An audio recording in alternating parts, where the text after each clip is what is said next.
আমি চিংড়ি মাছ নিয়ে নিয়েছি, পেঁপে নিয়ে নিয়েছি। তা চিংড়ি মাছ পেঁপে দিয়ে ডালনা। তা চলো আমি চিংড়ি মাছগুলো কেটে নিই।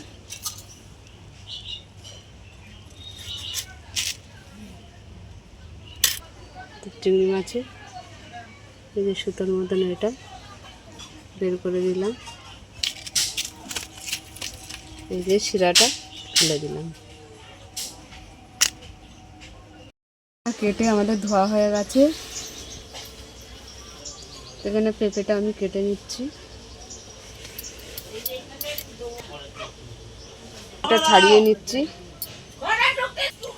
পেঁপেটা এরকম সাইজের আমি কেটে নিচ্ছি। তো পাশের বাড়িতে চিল্লামিল্লি হচ্ছে, আপনারা কিছু মনে করবেন না। আমার ছেলের মতন একটা অসুস্থ একজন আছে।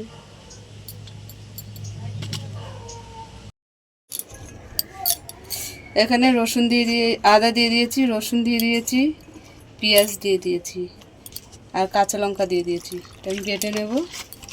তো এখানে আমি টমেটোও দিয়ে দিলাম, নুন দিয়ে দিলাম, হলুদ দিয়ে দিলাম। কড়াতে তেল দিয়ে দিচ্ছি। চিংড়ি মাছটা ভেজে নেব।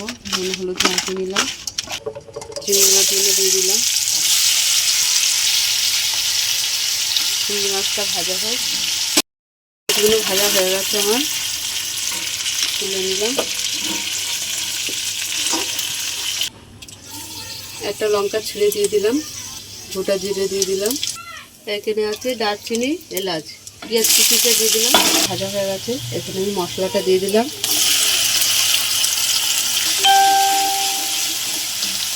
হলুদ দিয়ে দিলাম, কাশ্মীরি লাল লঙ্কা দিয়ে দিলাম, স্বাদ মতো নুন দিয়ে দিলাম। তাহলে মশলাটা কষা হয়ে গেছে। এখানে পেঁপে আর আলু আছে, আমি দিয়ে দিলাম। তো আমাদের কষা হয়ে গেছে। তো আমি এখানে জল দিয়ে দিলাম।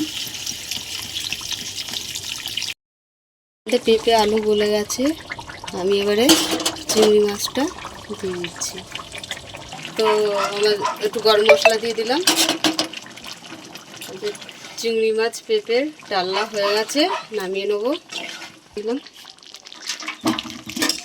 তো আমাদের দেখো চিংড়ি মাছ পেঁপে আলুর ডালনা হয়ে গেছে। তা তোমাদের কেমন লাগলো বলো, ভালো লাগলে লাইক করে দেবে, শেয়ার করে দেবে, কমেন্ট করে দেবে, সাবস্ক্রাইব করে আমাদের পাশে থাকবে। আর ভিডিওটা অবশ্যই দেখবে। টাটা।